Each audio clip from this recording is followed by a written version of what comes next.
मेरे नाम से सर आज तो 2 महीने हो गए ये नहीं, इनको एक लेटर देना, ये अपने लेटर हेड रोज मांगते हैं पैसे। मैं अभी बात करूँ वो मैं इंडोर्स करके देता हूँ, वो मैं इंडोर्स करके दूँगा, वो टेंशन क्योंकि आज शाम तक मैंने सुनिए जो फिटनेस है ना, मैंने आज शाम को जग्गा जी को मैंने हैंड ओवर कर देनी है, इन्हीं से आपने ले लेना।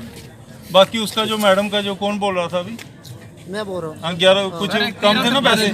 वो बेसिकली सिस्टम में ही पैसे कम थे, वो सिस्टम दिखा रहा है एक में कम है, बाकी सभी में फिटनेस फीस बराबर है, किसी में कोई पैसे कम नहीं है। एक गाड़ी में आई उसकी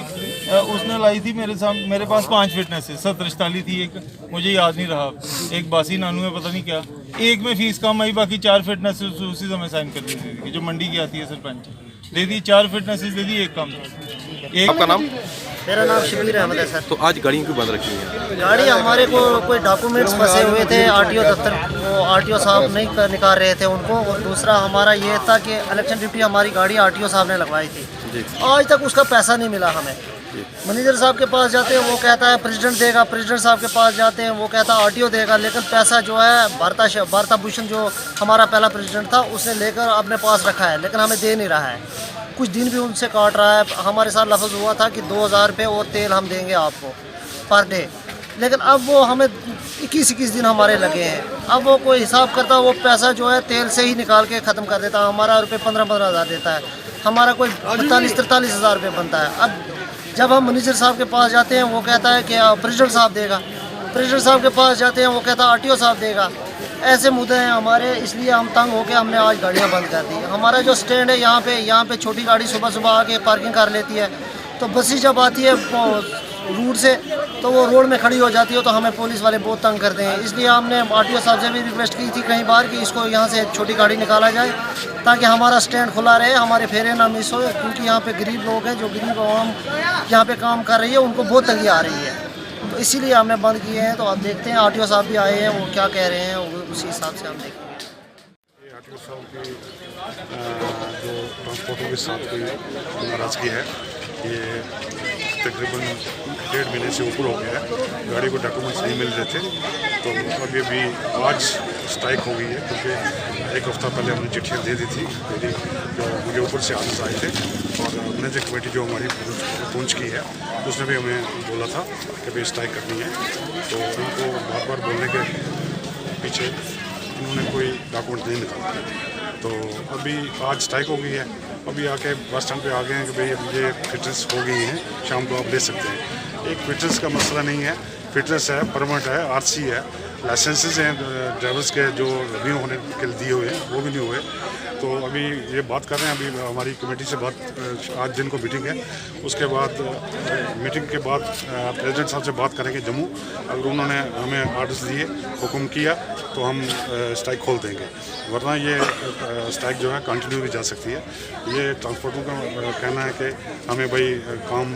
लेना है, काम गाड़ियों का नहीं अगर चलेगा तो हमारी गाड़ियाँ बंद रहेंगी, हम चलाएंगे नहीं, बिल्कुल खड़ी कर देंगे। सर ये जो फिटनेस थी हमने ऑलरेडी कर दी है सारी, ठीक है, जो मेरे पास डायरेक्ट आता है, जो भी ड्राइवर हैं डायरेक्ट आते हैं, ठीक है,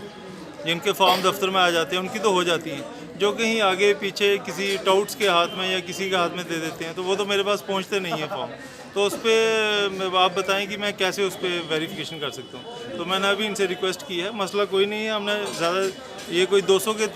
करीब फिटनेस है ऑलरेडी हमने कर दी है, अब इसका प्रिंट पेंडिंग है, प्रिंट मैंने बोला शाम तक इनको मिल जाएगा, तो वो मसला ही नहीं था, अगर मेरे से पहले बात होती तो ये मसला ही नहीं कुछ बनना था, तो ऐसा कोई इशू नहीं है, हम काम कर रहे हैं और सभी के काम हो गए हैं ऑलमोस्ट, जो पेंडेंसी है वो है कि कहीं फॉर्म कोई आगे किसी को दे जाता है या कहीं किसी टाउट के हाथ में, किसी एजेंट के हाथ में, तो वो गलत बात है। मैंने इनसे रिक्वेस्ट की। आपको लगता है कि आपके ऑफिस के बाहर एजेंट होते हैं? जी जी, देखिए मुझे नहीं लगता, लेकिन ये है कि अब मैं भी यहाँ पे नया हूँ। अगर कोई मेरे दफ्तर में आता है, आप मुझे यहाँ पे पहचान नहीं है कि कौन क्या है, मैं तो सभी को एज ए एप्लीकेंट ही कंसिडर करता हूँ जी। हो सकता है अब किसी की इंट्रोडक्शन होते होते, वाकफियत होते टाइम लगता है, ठीक है। तो मेरी यही है कि किसी को, जैसे यहाँ भी अगर कोई होगा ऐसा, कोई हो सकता है हो जो फॉर्म लेता हो या अपने पास रखता हो और फिर जाके बोलते हैं जी आरटीओ साहब काम नहीं कर रहे, तो वो चीज़ गलत है। मैं डायरेक्ट मेरे पास है, मैंने ये रिक्वेस्ट किया अपने ड्राइवर जो भाई है मेरे, मैंने इनसे ये रिक्वेस्ट किया हम आपके साथ हैं, आप मेरे पास आएँ, फिटनेस चाहिए आपको, आप मेरे पास आएँ, मैं उसी समय अपने पेन से मार्क करूँगा, मतलब वो मेरा डॉक्यूमेंट हो गया। फिर जिस दिन गाड़ियाँ पास होती हैं वीरवार आएंगे, शुक्रवार को हम इनकी फिटनेस निकाल के दे देंगे। बड़ा सिंपल है ये, तो इसमें कोई मसला ही नहीं है। सर क्या वजह है कि लोगों के बीच और डिपार्टमेंट के बीच में गैप है इतना काफ़ी? देखिए गैप जो है ना, गैप एक तो मैं दो चीज़ें ज़रूर बोलूँगा, एक हमारी नेट कनेक्टिविटी नहीं है, लेकिन फिर भी हम मैनेज कर लेते हैं, रात को भी काम करते हैं लोगों के लिए, ऐसी बात नहीं है। लेकिन कई बार क्या होता है कि जैसे आज कम्युनिकेट हो गया, मैं डायरेक्ट, बहुत अच्छा लगा मुझे ड्राइवरों से, जो ओनर हैं ट्रांसपोर्टर, उनसे बात करके मुझे डायरेक्ट बहुत अच्छा लगा, क्योंकि कम से कम गैप नहीं रहा मेरे और इनमें, और इन्होंने माना है कि अब जब भी कोई ये फिटनेस के लिए चीज़ लाएंगे, जो परमिट के लिए लाएंगे, मेरे से मार्क जरूर करेंगे, किसी ABC के हाथ में ना भेजेंगे, ताकि उसमें कम्युनिकेशन गैप रहता है। तो सर अगर कोई बिचौला निकलता है तो उसके ऊपर क्या कार्रवाई की? देखिए उसके ऊपर सीधे FIR है, उसके ऊपर सीधे FIR है। मैंने ये स्ट्रेट अवे कह दिया, विचोला कोई भी होगा, कोई भी अगर 2 से ज़्यादा फॉर्म लाता है, इसका मतलब वो विचोला है, उसके ऊपर मैं सीधे FIR लगा दूँ। और अगर मुझे आके डिस्टर्ब करता है तो सेक्शन 353 के अंडर मैं ऑन स्पॉट उसका अरेस्ट वारंट निकलवा के उसे वहीं से पैक कर देंगे। मैंने यहाँ सिस्टम साफ़ करना है, मुझे गंदा नहीं करना सिस्टम। ये जो पीछे से पड़ा हुआ था 30-40 दिन से, पिछले RTOs ने भी इतना ध्यान नहीं दिया, तो उसमें जो सिस्टम में थोड़ा सा था, अफरा तफरी थी, तो वो मैंने ऑलमोस्ट ये सारी जो है प्रोसेस कर ली। गाड़ी पासिंग के लिए हमारा वीरवार को दिन होता है, तो ड्राइवर्स मैंने रिक्वेस्ट की अपने भाइयों से, डायरेक्ट आए मेरे पास, मार्क करवाएं, डायरेक्ट आए, कोई गैप ना रखें, उसी समय फीस जमा होगी, गाड़ी वीरवार को पास होगी, शुक्रवार को उनकी फिटनेस मिल जाएगी। This is as simple as that. Sir लोगों का ये भी कहना है कि जो पहले RTOs थे उनके पीरियड में जो है लाइसेंस लोगों को टाइम पे मिलते थे, लेकिन जब से आप आए तब से लोगों को लाइसेंस को लेकर काफ़ी कंप्लेंट्स चल रही है। देखिए लाइसेंस जो है वो ऑलमोस्ट हमने सारे जनरेट कर दिए हैं। अब डिलीवरी के केस में वो तो हो सकता है डीलिंग असिस्टेंट के लेवल पे कोई एरर हो या कोई उसके लेवल पे कुछ डिले हो, तो वो मैं चेक करूंगा, अगर नहीं दिए हैं तो मैं उस पर भी एक्शन लूंगा, क्यों नहीं दिए उसका। सर इसके अलावा जो आपने कहा कि नेट कनेक्टिविटी जो उसकी काफ़ी प्रॉब्लम है, उसके लिए हमने रेज किया इशू ऑलरेडी। सर BSNL की एक जो उनका बिल आया था जो RTO ऑफिस का, हाँ वो है, वो पेंडिंग है, 75,600 रुपया पेंडिंग था जी। आपको तो क्या वजह है कि डिपार्टमेंट इतने लॉस में चल रहा है? देखिए लॉस में नहीं है, वो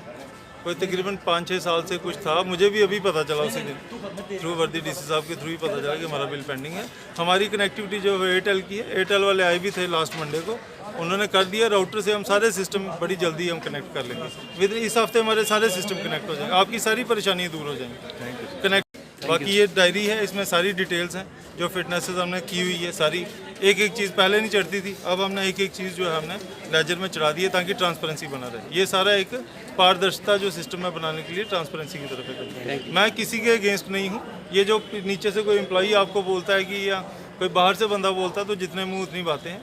अल्लाह या भगवान जानते हैं। मैं आपके साथ हूँ और हमारी जो कॉन्शियंस है बड़ी क्लियर है, हम बड़े साफ वे में काम कर रहे हैं, कोई वैसा नहीं है। अगर कोई आपको बोलता है तो आप ना माने, डायरेक्ट मेरे से आगे डिस्कस कर लें, ठीक है। Thank you very much.